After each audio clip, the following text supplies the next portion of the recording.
last year and a bit, which is, of course, the increasing prevalence of fake news, misinformation, disinformation, and how that's proliferating on the internet in various ways and forms.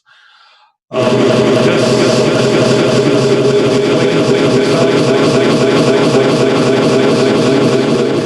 of the guest interaction, but as well, we are live on Facebook Live, Periscope, Twitch, and LiveStream. So whichever platform you're watching us from, you will have an opportunity to engage with the panelists in the Q&A session.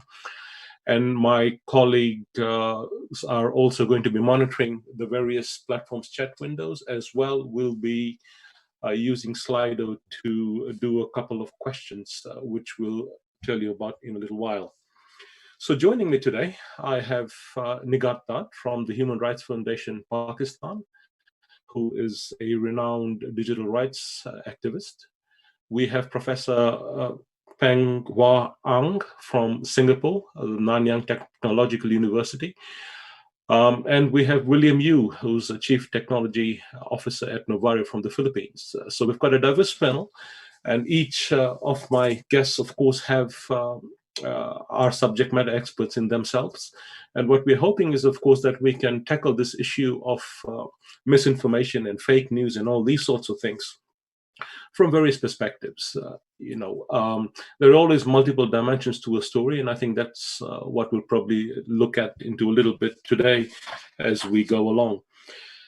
Now, one thing that's for certain, as we've seen the various narratives around fake news and disinformation spread out across the world, many of them have a political undertone, but as well, some are completely non-political. And, they go to very localized issues sometimes, why people start spreading these rumors and things. And sometimes it's, regional or nationalistic or patriotic issues. And sometimes it's just nuisance that people are trying to create doing what they do. Now, for years, it's been said that, don't believe everything you see or read on the internet. However, I think in more recent times, that saying has been lost in translation.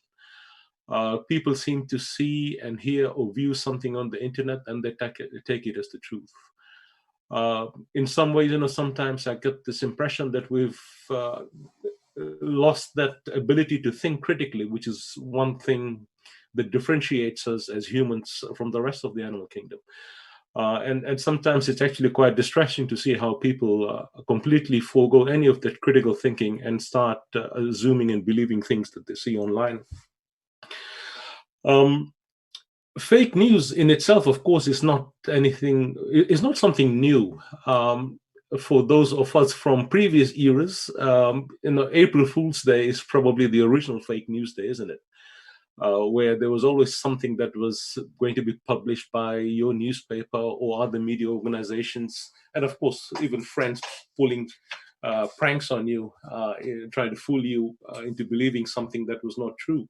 And of course, sometimes those things were very well done, so that you could, you're taken for a ride believing that that was true. But of course, in recent times, with the way it's being done online, I think it's taken on a whole new meaning. At the same time, we've had a host of media outlets around the world which have actually thrived on spreading fake news and disinformation. That was, and for a long time, was their key business differentiator. And of course, with the way the online world has taken over, I think a lot of those media outlets have faded away, although some still exist, but they don't exist in the way and manner they used to, let's say 10 years back, perhaps, or 5 or 6 years back. But sometimes there's also the case, if you look at what's happening with these fake news and misinformation that's spread online, sometimes they take on darker undertones as well.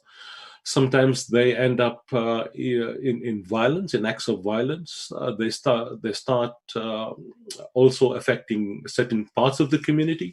Sometimes it's a minority community. Sometimes it's based on socioeconomic status. Sometimes it's religion. Sometimes it's the country one is from, and so on and so forth. So there's multiple dimensions to this.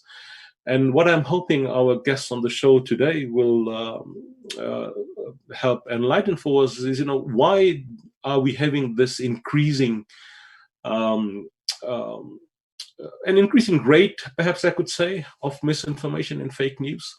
So let me first turn to Nighat and see what thought she has on this. And in particular, Nighat, perhaps you can share a little bit with us on why do you think we seem to be having an increased amount of misuse of various internet-based applications, where be it fake news or misinformation or disinformation, or as well as, of course, various forms of online abuse. So some thoughts perhaps from you on why you see that happening? Thank you so much, Raj. I think this is a very important conversation and very timely by ISOC. And as you have already pointed out, and many people have already mentioned this in the past, that misinformation is not an internet-only problem. And you mentioned about, the things that have happened in the past before the internet, and how the fake news used to be spread in the communities or networks. However, it has emerged as a problem of late, since the ways in which misinformation has rapidly changed and the new dynamics have had unprecedented consequences. So I think we also need to sort of define a little bit between misinformation, fake news, and disinformation. Misinformation is defined as the false information which is spread often without malicious intent. This has happened primarily as more and more people turn the internet as a source of information and news. The old ways of verification and reporting have not caught up with the new dynamics, and has resulted in many people being able to distinguish between authentic and misinformation. And then we have disinformation, which is often spread deliberately with the intention of spreading false information. So there is a clear intent behind it. And disinformation is often done by bad actors. It is very targeted, it is very organized, and often it is accompanied by infrastructures of sharing and scale. And disinformation, we have seen that it is being weaponized to launch coordinated attacks, especially against people who are doing important work, either politicians or activists. In Pakistan, what we have seen often, it's against activists and journalists, or women human rights defenders, or women who have opinions. So I think it's so there are like different layers of these coordinated attacks, but also there are like different layers of vulnerabilities when it comes to gender. I think there is an important aspect of gender lens that we need to look into, and the proliferation of these methods and applications is because that states and non-state actors are recognizing the potential of internet for shaping public opinion and building narratives, and of course, even in the form of propaganda tools. I mean, this propaganda has always been there, but now the tools are changed, and now we have technologies. So, even before, like, we as individuals and internet user catch up with these tools, like the powerful actors, they have already access to these sophisticated tools, and they learn how to, change the narrative and set the narrative in the mainstream. So this is aided by, I would also mention that, by the increased control of exercised over the internet by both private and state actors, which allows for some narratives to monopolize discussions. So I leave it here, and I'm looking forward to what other speakers basically think about this. I do quite like the way you put it, how that, there's multiple layers of the issue and the multiple layers of vulnerabilities as well. So that's a nice segue into what I was going to ask Peng. Peng, one of the things that we've grown up listening to is that one person's junk is often another person's treasure. And sometimes, that seems true in the online world as well. Something which is completely nonsense suddenly becomes viral because someone's been spreading that. But that also leads me to start thinking about, why does this happen? Is this maybe a deeper societal issue in the way we've changed our behavior? Is it something to do with how we are interacting on the digital world? Because perhaps, in many cases, a keyboard warrior is far more braver than a person who will be able to talk to you face to face. You know, a lot of people will not engage you face to face on these sort of issues, but hidden behind a keyboard and a screen, perhaps their whole persona changes significantly. So is this perhaps maybe a more of a societal issue that's emerging, that has started emerging over the last few years? What do you think? You're muted, Peng. Sorry. So I'm an academic, and so I will be giving you my theories about this. What do I know exact theories, right? So I'm looking at this question. I think it's a good question ISOC is asking, and Raj, of course, asks good questions. So why are we seeing more of this? Okay. So some of these we kind of can tell based on what we see. I mean, I'm saying that we don't have direct research on this, but around the whole area, right? So one of the issues that we have today is that we have a deluge of information. We have a lot of information. How do we process it, right? So for some people, they want certainty at this time. So they want certainty in this place of deluge of information. Think of COVID-19, right? Do we wear masks or not? At the beginning, some said yes, some said no, right? We don't know. And then later on, okay, now we know that we should wear. And some people are upset, okay, why do you say yes, say no, and now you say yes, right? But this is what it means to live in a lot of information and a lot of uncertainty. You have to somehow juggle that, right? So for people who want certainty, they would fall prey to those who to tell you, yes, these are the facts. The people who tell you that are confidence men, con men, literally, right? I see a group in this who are the religious types, right? I'm a Christian myself. I go to church and all that, all the good stuff. And I see among my friends, people who want certainty. So if you tell them something that's uncertain or throw things off, then they get like thrown off, right? I think that's why you see a group in there who fall for the sort of conspiracy theory, misinformation. Another big group I would say are those who act based on their community or identity. You see this, of course, the people, you can think of the alt-right in the US. But I first saw this, and this is, but it's common to everybody, you know, even all of us in this group here, right? And the sense of nationalism. So I first saw this issue of fake news in Macedonia. I had a research project over there 2014, and I was surprised that this NGO was doing fact checking. I'm like, how can an NGO check the news? I mean, this is so bizarre. I think of 2014, right, before fake news came out, like, why would you have an NGO checking facts? I mean, it's so crazy, you know? What I found was that the government was trying to build a nationalist spirit. Macedonia is supposedly where Alexander the Great came from. Airport named after him, right? The statues all around him. But actually, the historical fact is that he was not born in what is now called Macedonia. So they had a fight there, and so they're trying to establish an identity. And by the way, Mother Teresa was a Macedonian. There's another hero there, right? So there's some heroes. They're trying to build this spirit of, okay, Mother Teresa, Alexander the Great. And so in the process, you think of our own national identities, right? We all have some element of fake news inside, some misinformation, something that's not true, right? So in Singapore, we have what? The merlion, a lion that can swim. It's got a tail, right? A fish tail, and it can swim and spits out water at a river mouth, no? That's identity, you know? A merlion, think about that. That is fake news, right? It's new to you guys, right? When have you seen a lion swim, right? But it's necessary for identity. All of us, in all our countries, we have some element of, you know, some in big or small, right? So now the thing is that this fits into this larger issue then of, you know, is it sort of worth it or not? Is it worth having some element of fake news so as to build an identity?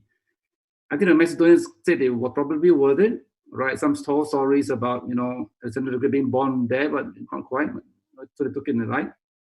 But it kind of gets out of hand, right? Because at what point, where do you draw the line, right? So in India, there's supposed to be a bridge between Sri Lanka and the mainland India, right? And there isn't. I mean, the Rama's supposed to step on it or whatever, but geologically, geographically, they can't find that, right? There's no evidence of that. So how do you address that, right? But people believe it, right? It's part of their sense of identity. And I think the third one is closure.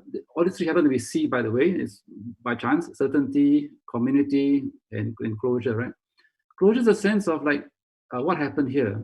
We don't know what really happened here, right? So somebody comes up with a tale, spins a story, and then comes up with it. So like even in the US, right?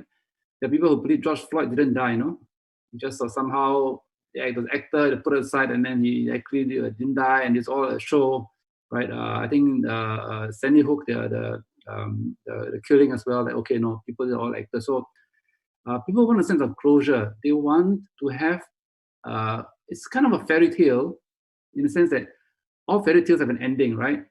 They all have an ending. We know what happened in the end. So they want a sense of certainty as well, but it's kind of a closure at the end. And so when people tell us a story that seems to make sense, that people fall for this. So I think the big fundamental picture here is that there's a need to how to handle information, digital information at this time, a lot of information, right? Someone to juggle this, different things at the same time in our heads, right? Different ideas, sometimes contradictory, it seems, in our heads, right? Managing that, and yet not falling prey. So it does mean a sort of a heavier burden on us to take care of how we handle this information. I would just say one more thing. That is that I have a rule of thumb that when somebody says please pass it on, okay, that is 99.9% fake news, or hoax, or scam, right? So that my experience has been that. Okay, I've told to my friend, and like 2.5 times out of the I don't know how many hundreds or maybe thousands of such things that come on my way, 2.5 times they were either 2 times were not, they were true and they were passed it on, and one time I wasn't sure whether it's true or not true at the end of it all. So 2.5 times out of the hundreds of such things that come my way. So we need some heuristic like that to tell people how to handle this kind of fake news so that we can address the situation better. So the note, yeah, Raj, pass it back to you. So this is something I'll come back to later after, because there's something I want to ask William first before I come back to Nighat and Peng. And it's to do with what you said about if someone forwards me something, 99.99% of the time it's fake news. But there's also an element now of people who are newly online. So I'll come back to that, because I think that would be interesting to explore a little bit there. But first, let me go to William. So William, Peng perhaps gave a good overview of the history of misinformation and fake news and disinformation, including a couple of C words thrown in there for good measure as well.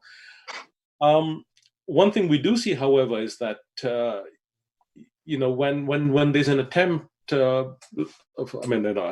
trying not to get geopolitical and not naming countries and people and places, but for instance, in South Asia, we saw instances of violence breaking out. And one of the governments in that region, their approach is to shut things down.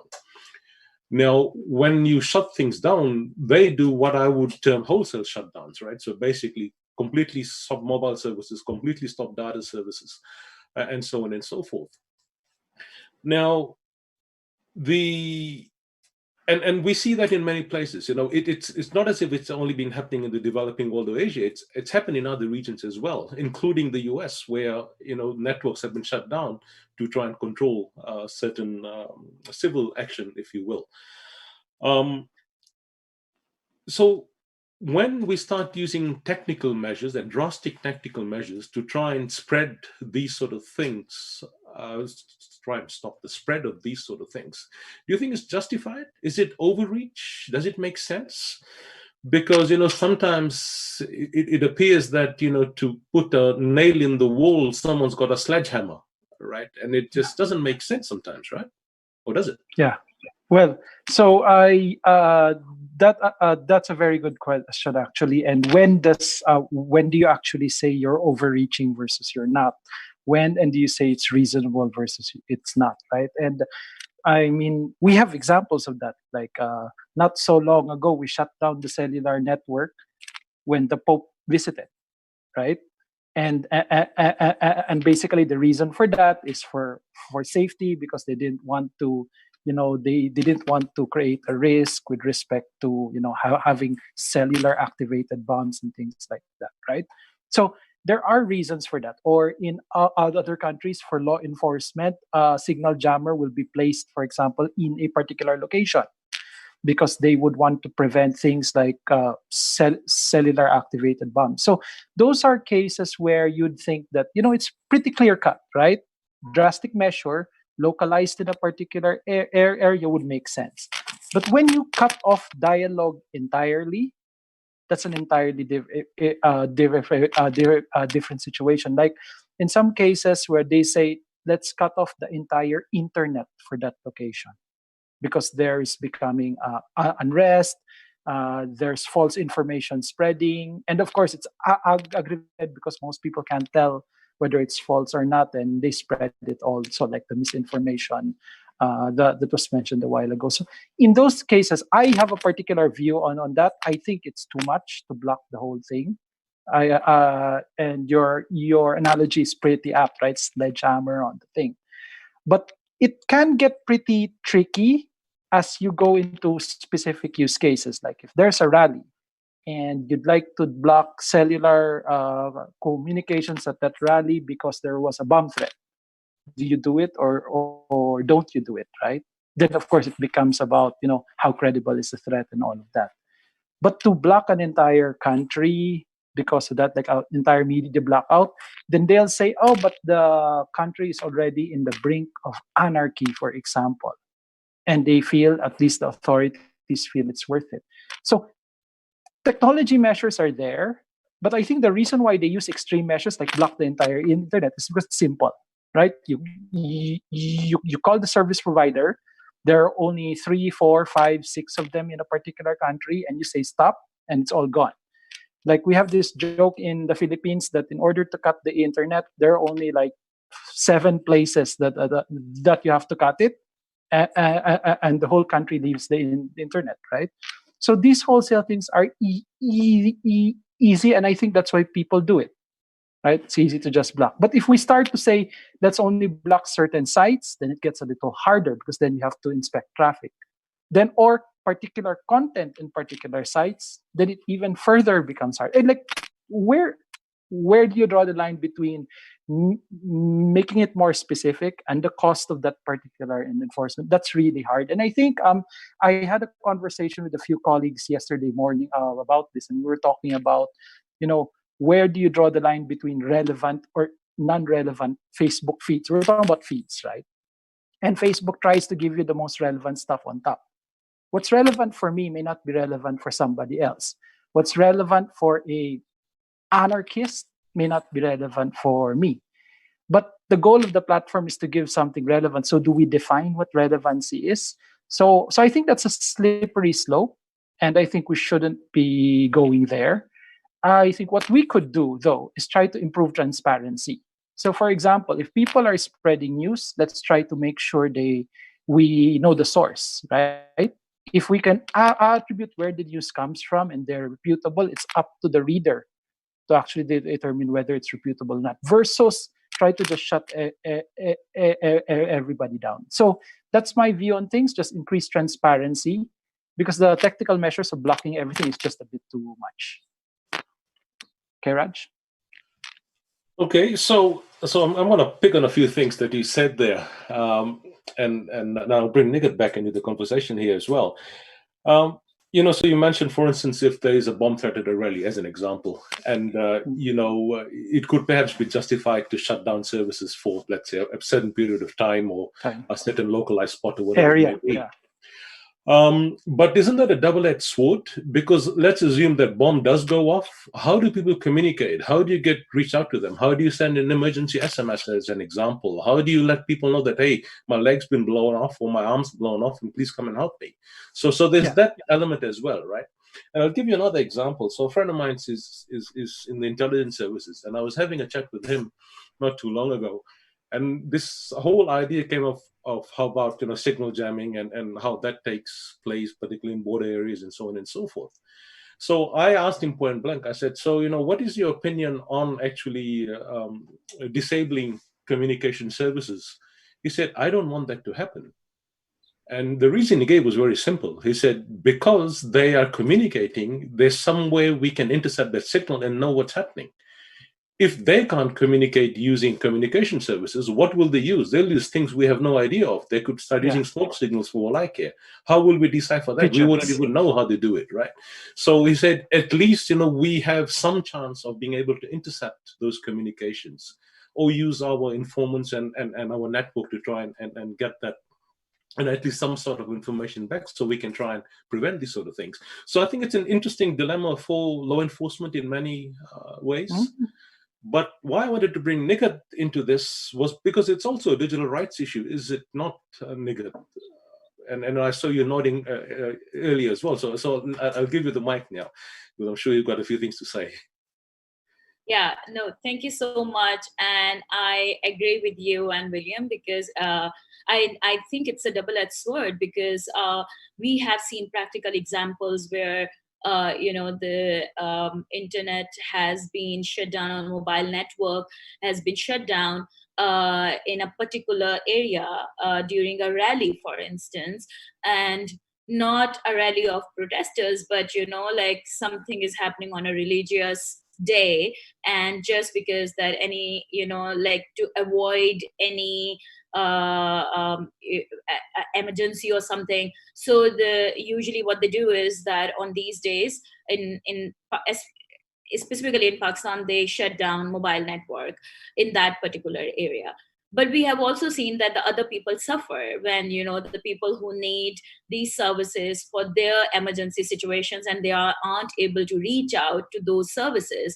But at the same time, I think it's also problematic when you don't have the countries where the rule of law is not strong, where the transparency and accountability of the state actors isn't actually there, where the free speech online, the access to information online, the protections around privacy actually are not in place. So I see this as a problem, because you are bringing in all these measures because you have power to bring in all these measures, and you can do it, and you have the sophisticated technology. But what powers the people have? Do they have any legal remedy to go and challenge such kind of decisions? And when you start doing this, you are normalizing this kind of practice. So then you won't see it just in like particular situations. You will also see it in the rallies where a political descendants, for instance, or protesters, they are asking for their fundamental rights, or they are protesting for something that the government has done, and then you do the same there. So like I think it's also very problematic when you normalize this practice, because what we have seen back in 2007, 2008, when in the name of blasphemy, when the government started blocking Blogspot, for instance, and it was blocked in Pakistan, and people started raising voice. So like there are different excuses that we have always seen. Either it's like the local laws, it's like maybe sometimes national security. Now the problem with the national security is, who will define national security? It could be anything for the government. So this loaded word of national security is being used everywhere to justify these measures. So I see it a problem. Either your protections are really stronger for the citizens and the transparency is there, so I can go and at least I should have this protection as a citizen, that I have this platform, I can go and tell them or ask that particular authority or forum that internet was shut down in my area, and I couldn't able to use those services because the internet was not there, or the mobile network was shut down. Or if someone breached my privacy, like given the COVID situation, we have seen the surge of tracing apps. I mean, we have seen this in different countries. Where is the transparency there?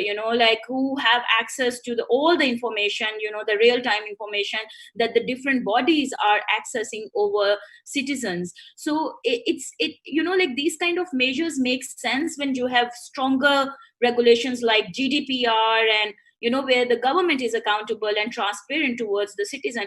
But for me, it doesn't make sense, because I don't know who will I go to and ask that who has access to all the data that they are accessing and gathering and collecting and processing via these tracing apps. So I think the protection and accountability and transparency is something very, very important from the rights perspective. And as well as, I feel that the more during pandemic, we have it's interesting that some governments, we have seen that they are seeing this as opportunity and bringing all the problematic laws and directives, and I'm like, they're like students in former FATA in Pakistan. There are students in Balochistan who are protesting because they don't have internet. The internet has been shut down there for years, and they aren't able to access online classes. So, they are protesting that at least, make internet available in these areas. So instead of focusing on providing accessibility to the internet in all the areas in Pakistan, where we have only the internet penetration is only 35%, but the focus is on enacting new laws, new rules, new directives. There is a new directive where all the internet users, whether the organizations or, I believe, individuals, if they are using VPN, they have to register those VPN with the Pakistan Telecommunication Authority. So one wonders, what is the use of then using VPN if you have to register it with the regulatory body? So I think they're like these practices and these new measures that we are seeing are increasingly, surging during pandemic, and different governments are seeing this an opportunity. And I think it will have a long-lasting impact on digital rights that we were able to achieve in last few years. So, since you mentioned governments, I was going to ask Peng a question, and I think this is the perfect time for that as well. As Nighat rightly pointed out, a lot of governments are, of course, bringing in new laws in various ways. And that's the other interesting thing that I see that's happening, is some of these laws appear to be disconnected, but they are coming from different perspectives, right? For example, the data protection law will start, for instance, covering things around, let's say, where's the information shared and how it is shared. And then, you've got some terrorism legislation, for instance, in some countries, which starts to address issues around misinformation and fake news and other things. The question, however, I wanted to dwell on a little bit was, in some of these attempts, and including in some of the countries that some of us live in or are from, it's also very, very obvious that some of these laws are also an attempt to perhaps in some ways protect the political discourse. Sometimes it appears that some of the legislation or some of the actions taken under specific legislation, let's say to stop fake news, for instance, starts to look more like censoring certain schools of thought or certain narratives around a particular discussion topic, or in some cases a certain person or certain groups of people. So Peng, sometimes perhaps there's a fine line between trying to prevent or stop so-called fake news and misinformation and censorship itself. What do you say? Oh yeah, there's no question about that. Yeah, because the government defines what is fake news almost sort of from the very get-go, and so in a sense that opens the possibility for censorship. And I think you see that in fact in Singapore, where the fake news law is defined such that it is the minister who decides what is fake. So the minister decides the truthfulness of an assertion. And I think all of us have said that it should be decided by a third party, to remove this self-interest here. But it's the law now.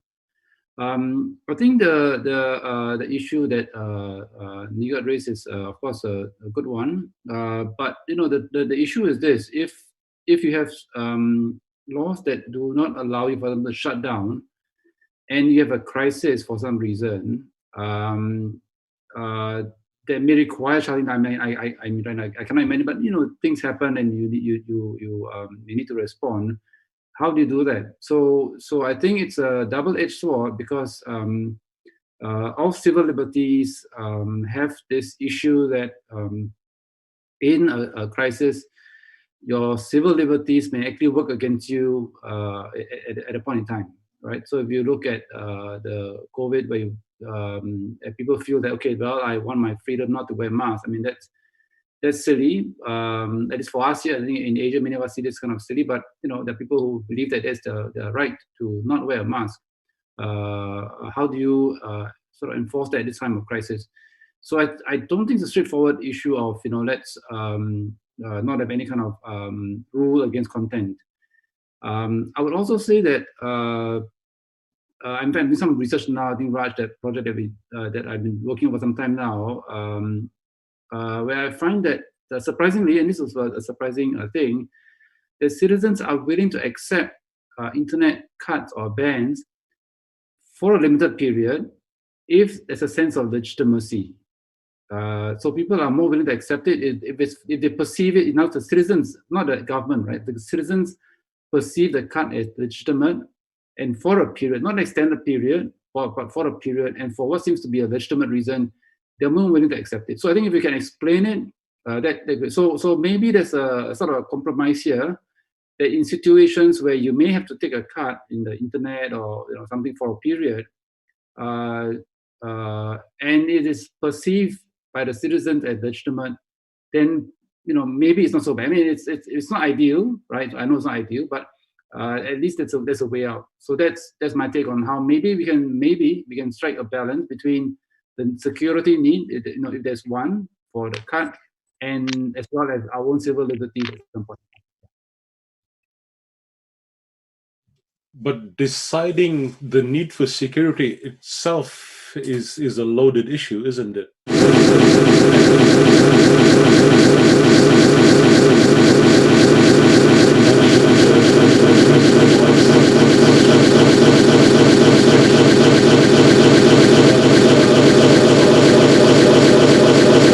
Sometimes why something was done defies logic, right? I mean, particularly in South Asia, in some of the instances I've seen, it doesn't make sense. The other bigger concern I have from a technologist point of view is that I'm not so sure it's that easy to just shut down services even for an hour, because just reflect on how much we depend on the internet today. It's literally to do everything. It's no longer just to send instant messaging or do voice calls or check someone's Facebook posts. It's literally used for everything, from banking to even filing your taxes in many countries to getting rebates, etc., etc., etc. So, anytime we shut down a service, you're impacting everything that the internet is able to do for you. So you can't just say, okay, we'll allow in online banking and we'll allow filing your taxes, but everything else will shut down. That's very hard to do. So, William, I think you wanted to say something. Yeah, I just like to make a comment on that as well. And the points raised thus far have been very good, and got me to think that regulating content is tricky, right? I think we all agree here. The moment we talk about what is right content and what is wrong content, that's hard.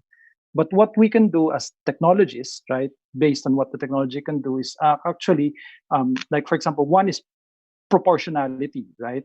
The amount of control or the amount of restriction is proportional to what was necessary. You don't just block the internet because somebody's saying things you don't like, right? So proportionality.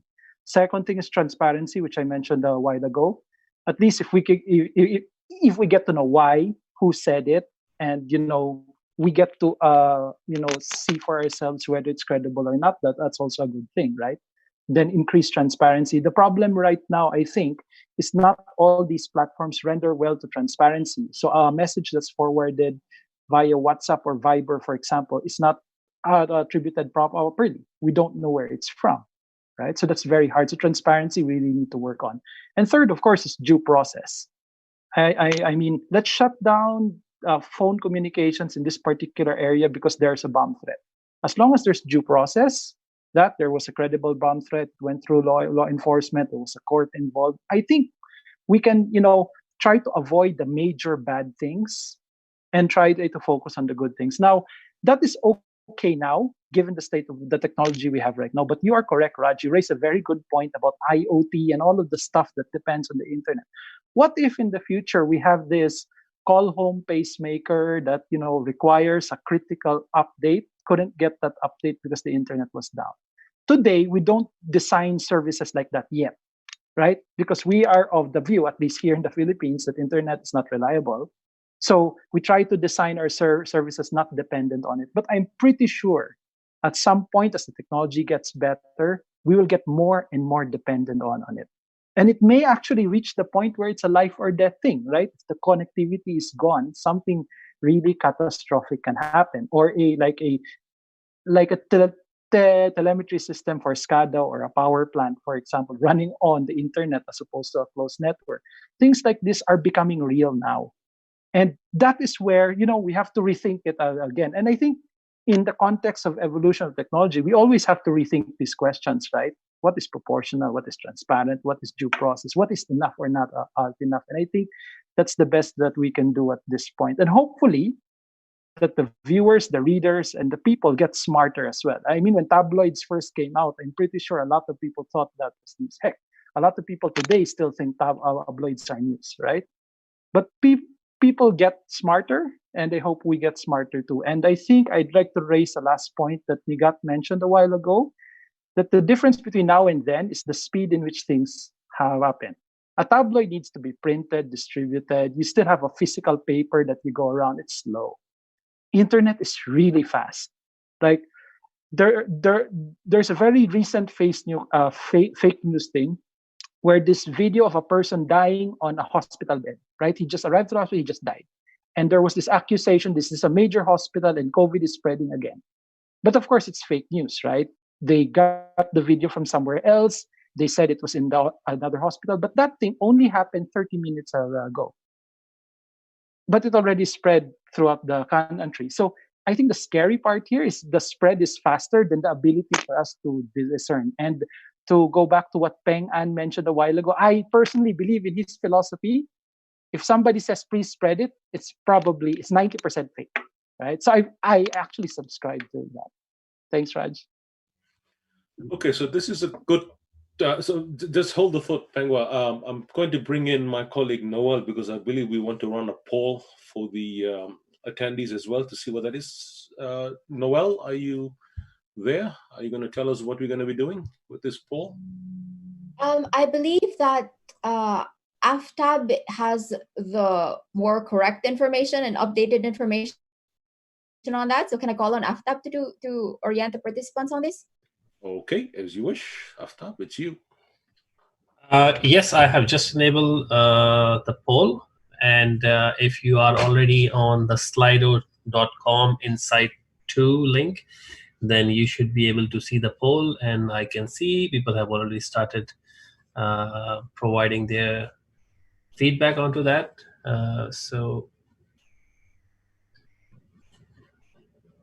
the question is, I'm just reading it out. Do you think the increase in fake news and misinformation online is due to, and there are multiple options, a change in behavior of how we function as a society, a byproduct of too much time spent online, a tendency to quickly believe things seen online without any research, or all of the above?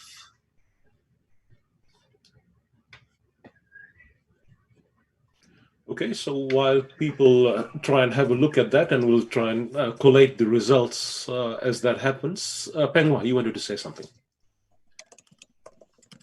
Yeah, so just to be clear, I think the cut on internet or internet ban is an extreme measure. So I don't think it will help in, kind of delaying or stopping the spread of fake news. So we're talking about kind of different things, as William pointed out, right? Kind of emergency situations. It's not an ongoing kind of thing. In a way, it's kind of what William has hinted, right? It should be selective, which is how you get legitimacy, right? You're selected for good reasons. There's a potential bomb going off. It's selected this area, and so forth. And narrowly targeted. And I agree with you, of course, Raj, that the internet now is so embedded. And in fact, I can give you examples, William, on how, forget about even IoT, right? So now even in a place like Nepal, and I did a study 2007, 2008, right, where cardiologist was giving out his phone number to patients' families, so that if the patient got into trouble, the family will call the doctor. And because they cut the mobile phone at the time even, patients' families couldn't call. And this one cardiologist says that he lost 20 patients that period. But this was several months, right?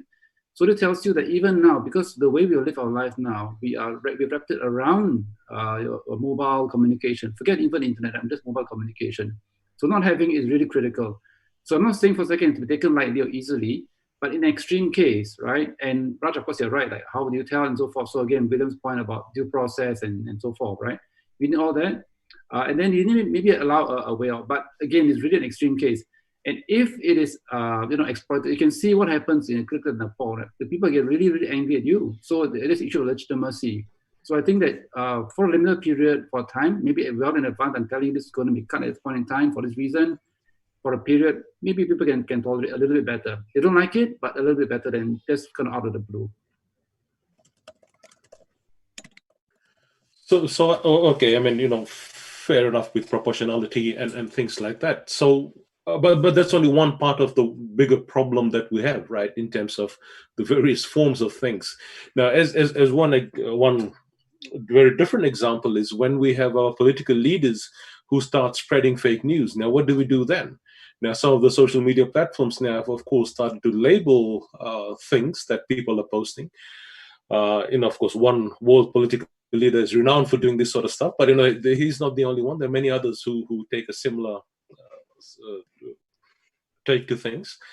But if we look at the various platforms themselves, with the amount of content that is being generated, how do you cope with being able to keep tabs on all these posts and videos and information that is being shared, and then being able to quickly tag it as such? Of course, people say you can use artificial intelligence and machine learning and all that sort of things.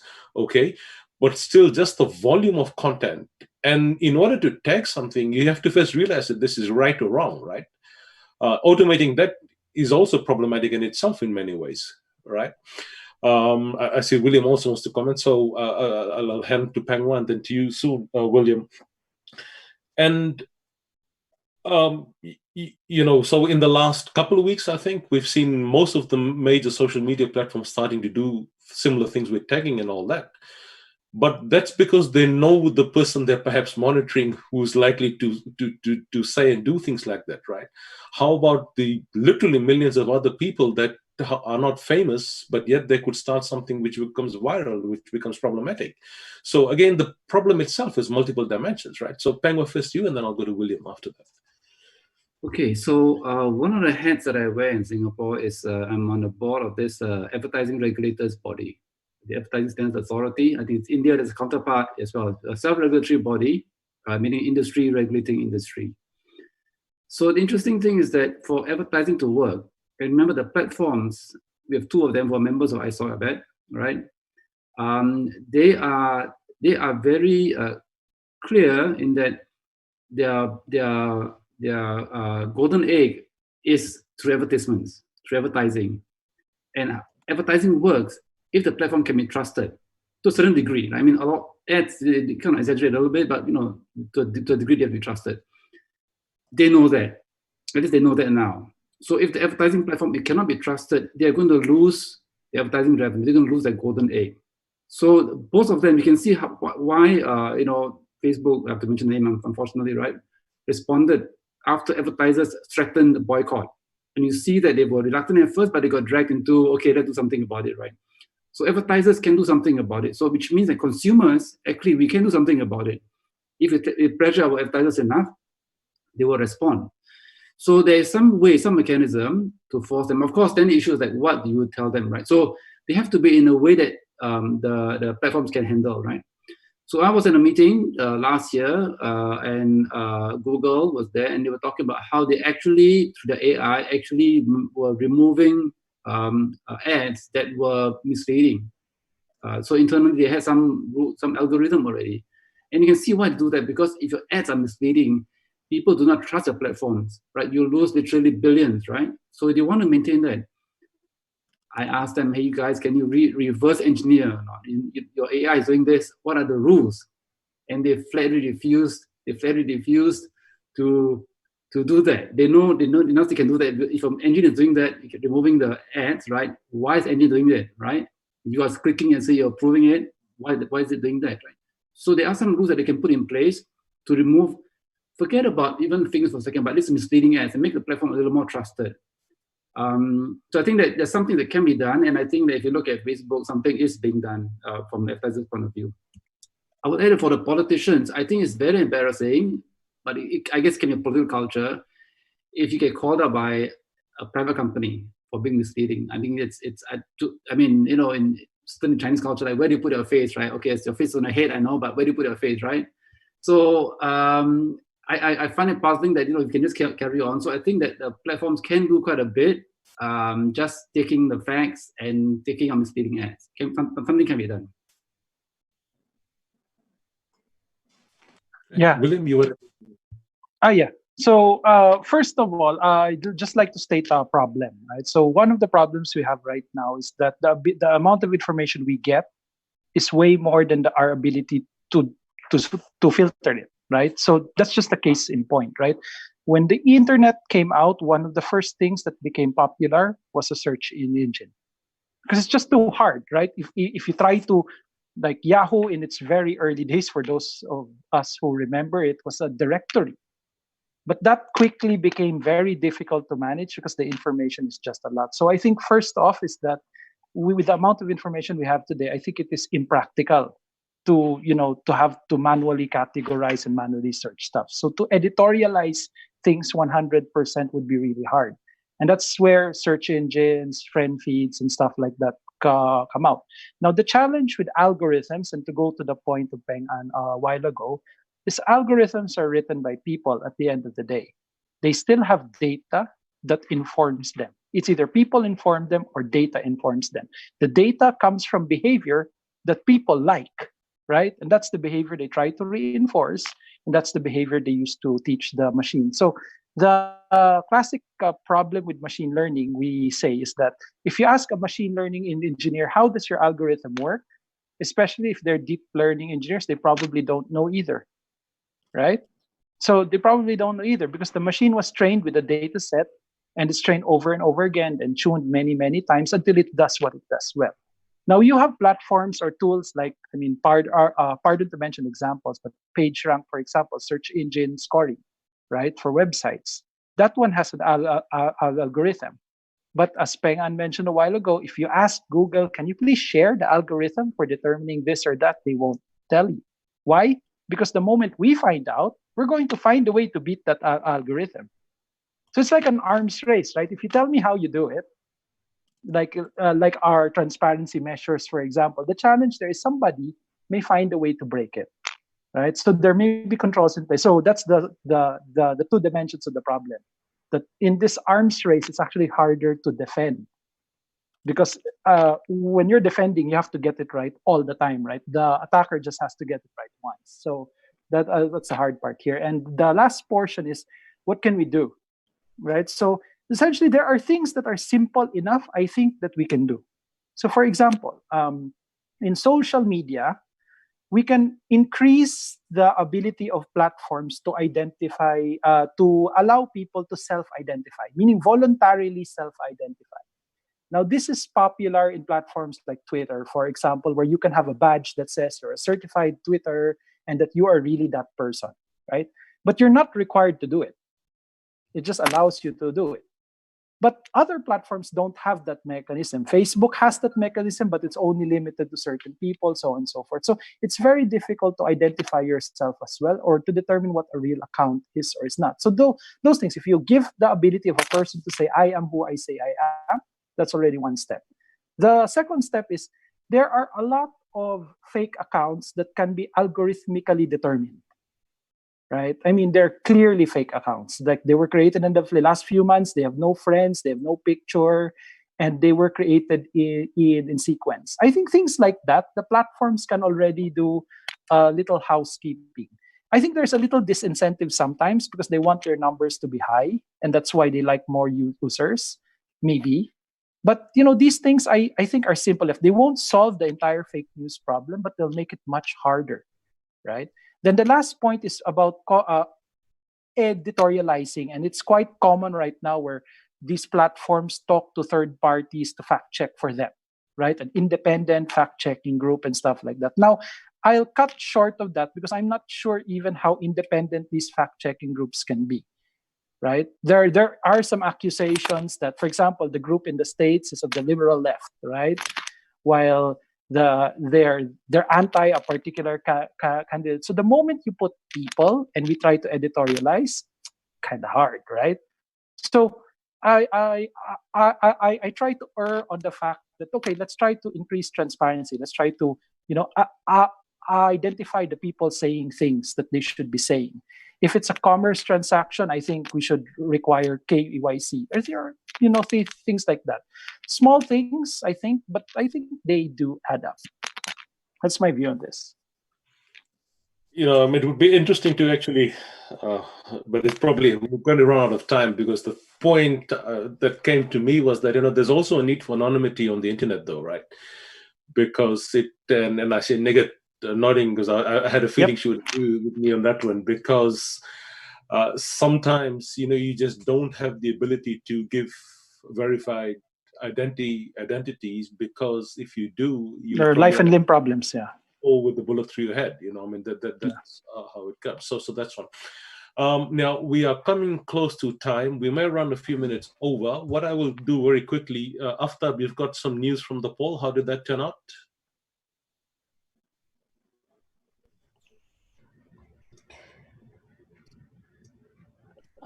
We have 123 votes so far, and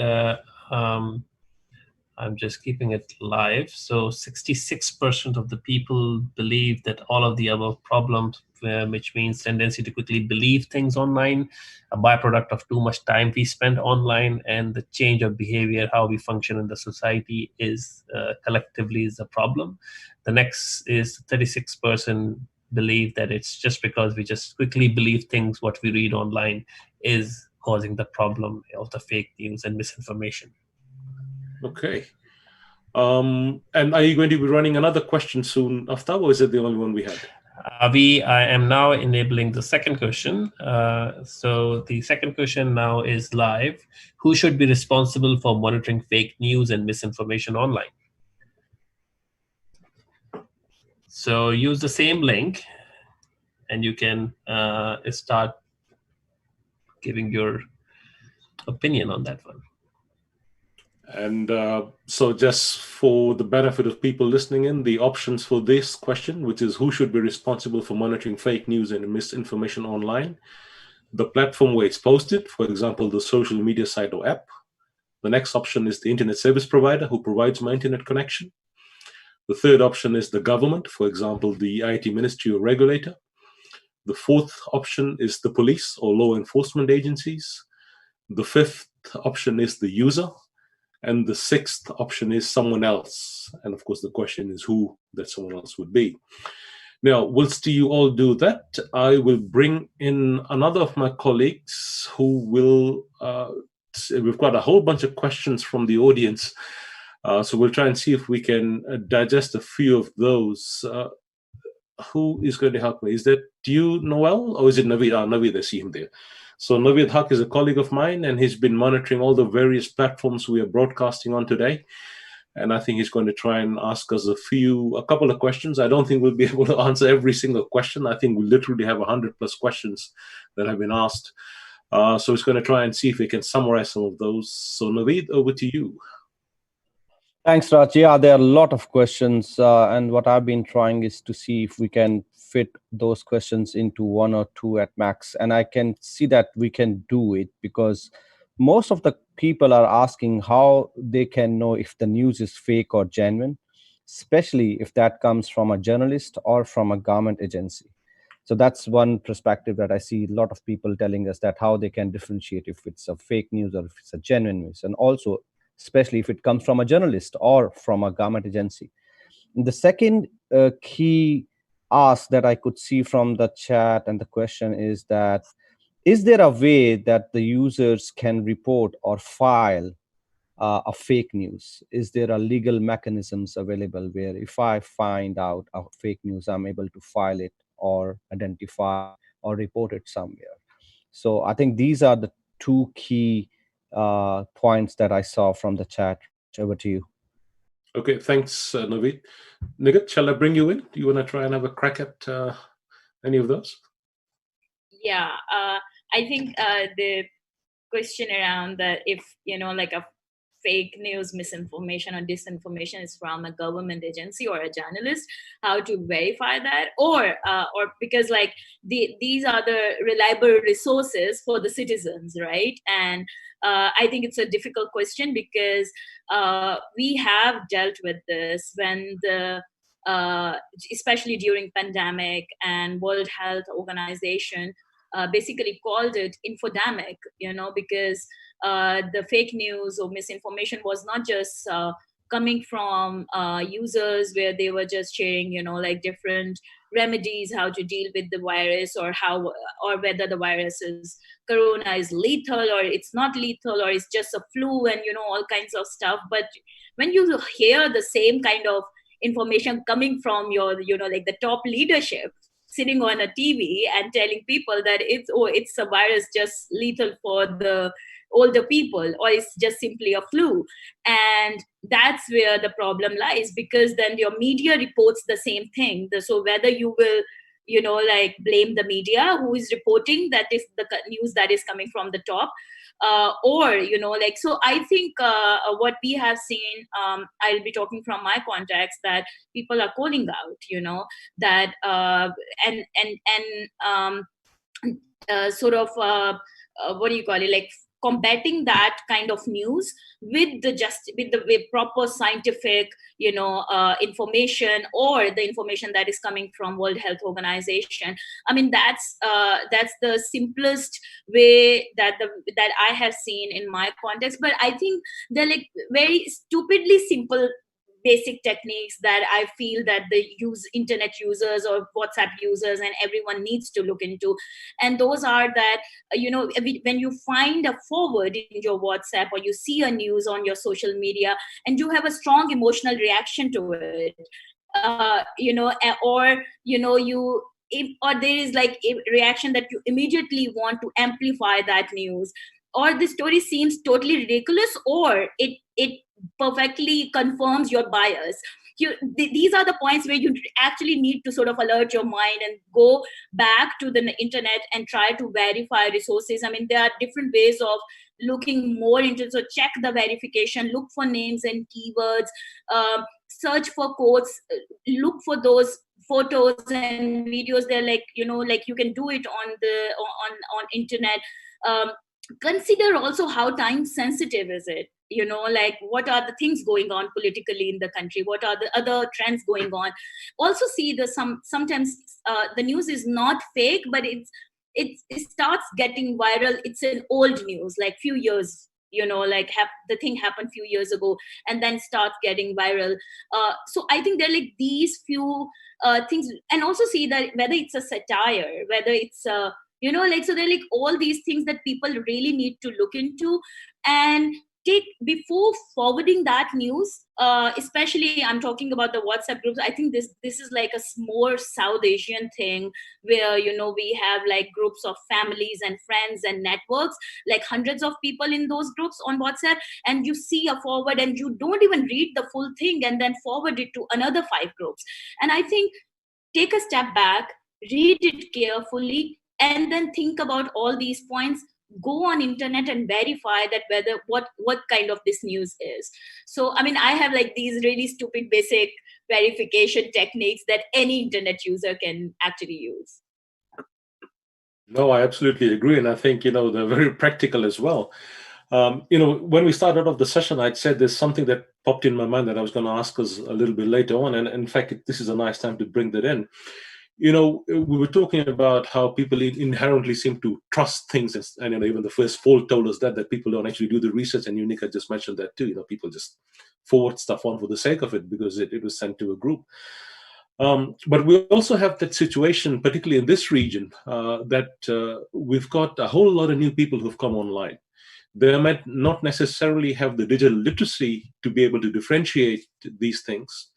Some people also think of the internet and things that are on the internet as this big, great thing that should inherently be trusted, and whatever I read and see and do there will be the right thing to do.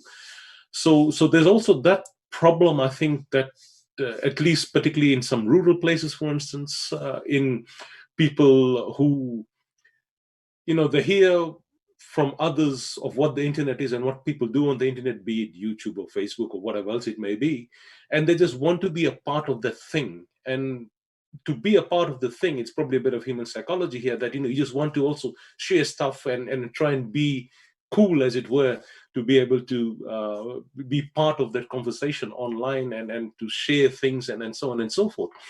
And sometimes that critical thinking isn't applied because you are just caught in that moment. And I don't know, particularly if your digital literacy isn't there, or even you may not even be a fully literate person, right? Because we want connectivity and access to be with everyone. And, we don't say that just because you don't have an education, you can't be online. I mean, that's one of the things that, a lot of people are saying, no, we want to get everyone online. But then that also becomes problematic, right? So do you have some thoughts on that, on how do we ensure that the newer people coming online also are able to realize these things?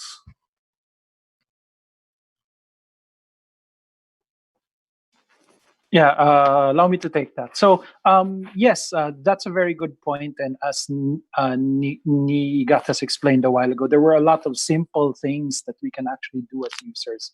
But you're also correct, Raj, a lot of users in this part of the world are just beginning to access the internet now. As a matter of fact, we even have this additional challenge, at least in our market, where a lot of them are beginning to access a part of the internet now. Right? Their perspective of what the internet is limited to particular domains. For example, their idea of internet is only Facebook. Their idea of internet is only Viber or WhatsApp or whatever chat platform. So it is a very narrow view of what the internet is. And yes, there is a tendency to, I got this piece of news from a friend and I trust the guy, it's probably true. And I'll forward it because I want to be part of that particular group, or I just simply want to amplify the news. So I think I think the reason why we exist, like Internet Society and groups like that, is we have to help. We have to help society educate itself. As more and more internet users come in, we have to advocate things like digital hygiene, for example, is very important, right? What to read, what to do, simple things, even information security things like, choose a strong password, don't share your password with anybody, don't share your one-time PIN. I mean, COVID is probably not just a trigger for digital transformation, it's also a trigger for digital fraud. I mean, the amount of digital fraud happening right now at a retail basis is so high because people have suddenly jumped online. Same thing with fake news. The amount of fake news coming out also is quite high. And I think part of it also, as more people are glued to their devices because they can't go out, this is the only thing a lot of us do. So I think the best thing we can do here is, focus on digital hygiene, have a, strong campaign to make sure that awareness is high, work with regulators and governments to ensure that that's the case. I mean, there are even some scenarios, some more extreme scenarios where, you catch them young, right? Catch them at an early level, grade school or even younger, where, these basic things can actually be taught. And you guys have mentioned some very practical things that even children can understand, right? But again, a lot of our users are only accessing the internet now. They may not be children, but if it's the first time they're accessing it, it wouldn't appear right or wrong, right? So I think we should do a little more to spread that awareness and focus on digital hygiene. Okay, Aftab, you have the results of the poll. We need to start wrapping up now. Yep, a big majority of our attendees believe the platform where it is posted should be responsible for monitoring fake news and misinformation. And the right after that is the users,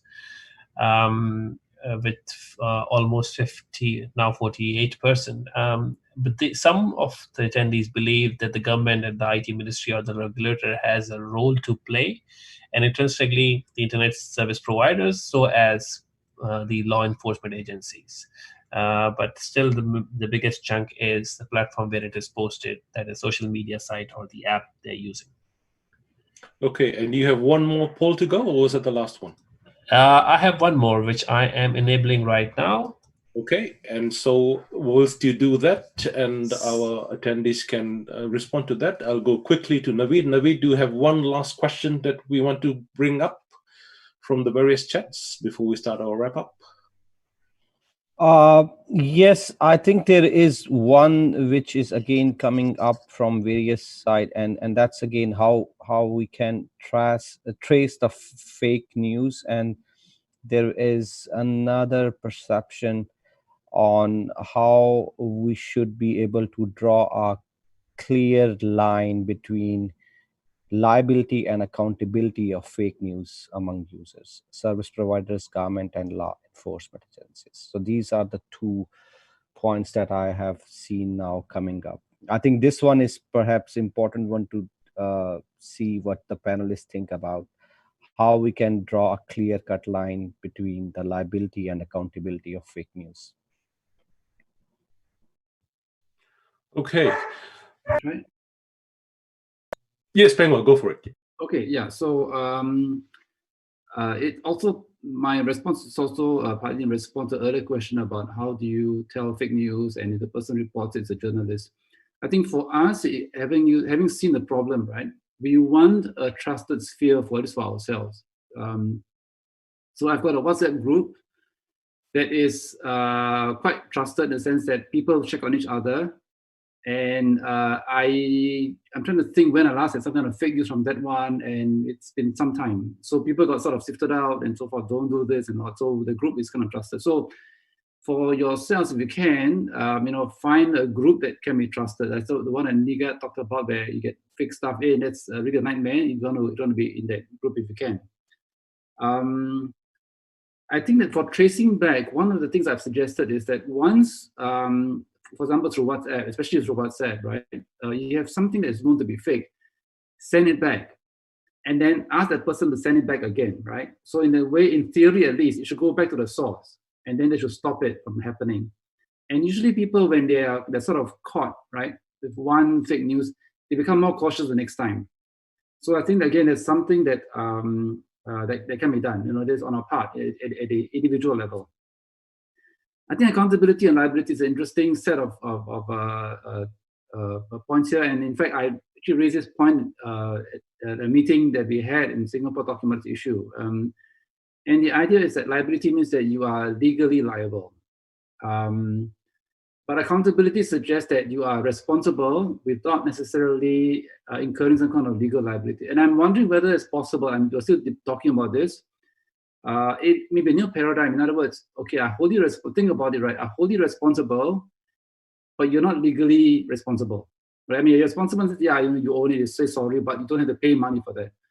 And the reason is that if you think of the damage, if you think about fake news being spread through, your platform, and over, let's say, the COVID, people literally die from this fake news, right? Which is why we actually all the more, I think the question that Raj is asking is a very good question, right?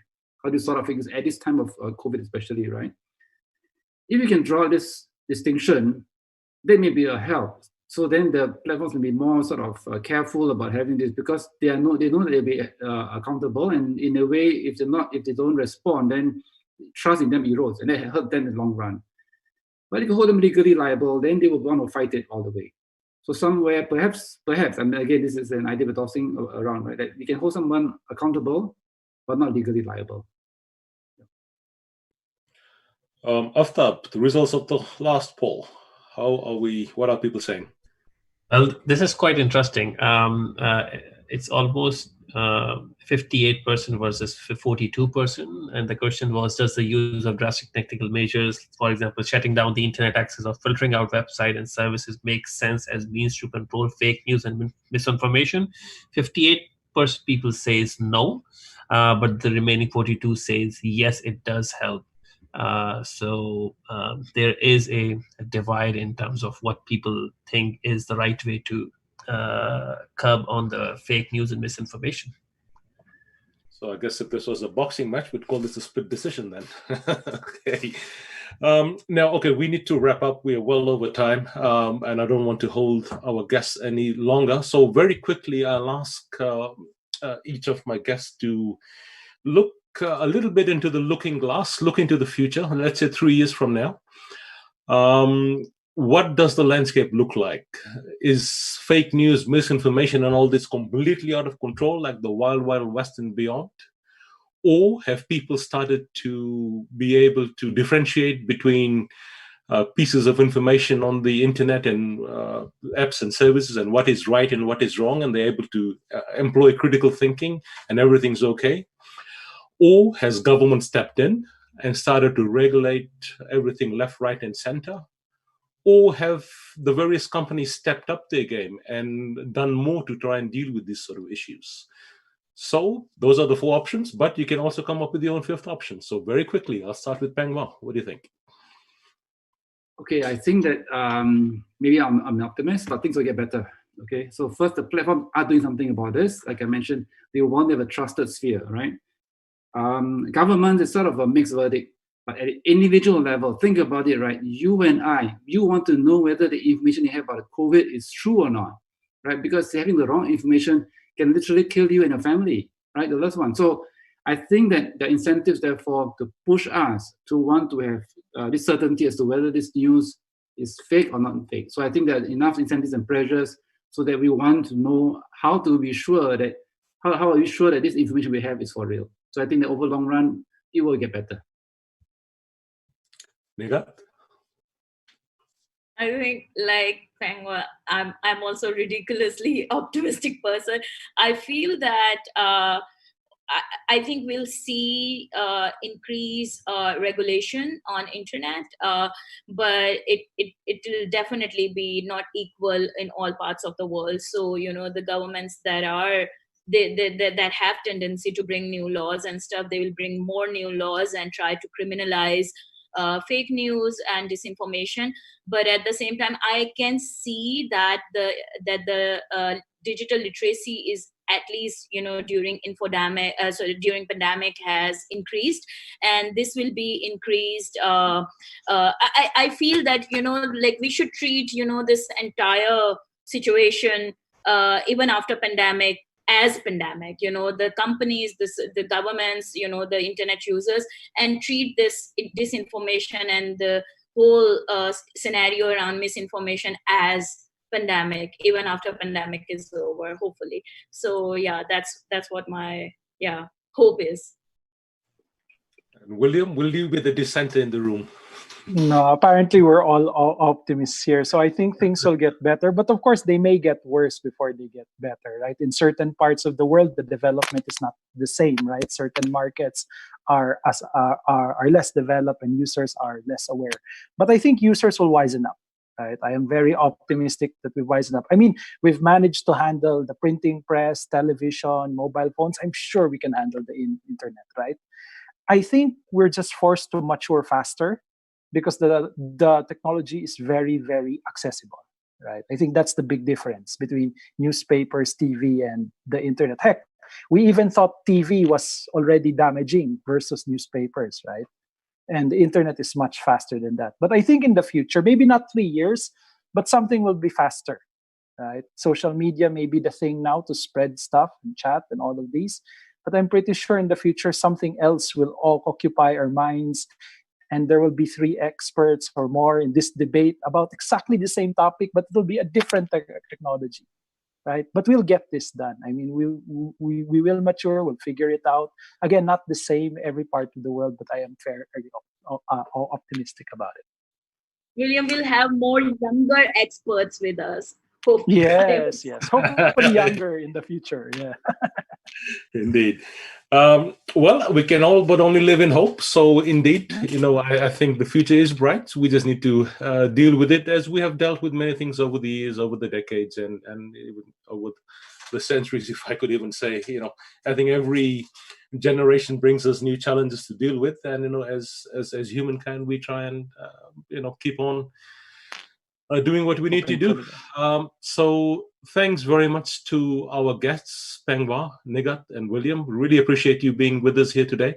I hope you enjoyed it as much as we did. And from by the looks of the comments that our attendees are putting on, they really appreciated what you've shared with them today.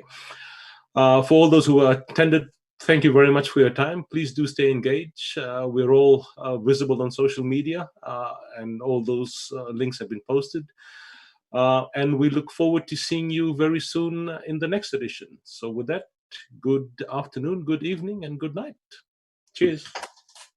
Okay. Cheers. Bye. Bye. So yeah, thanks Raj for hosting it. Good.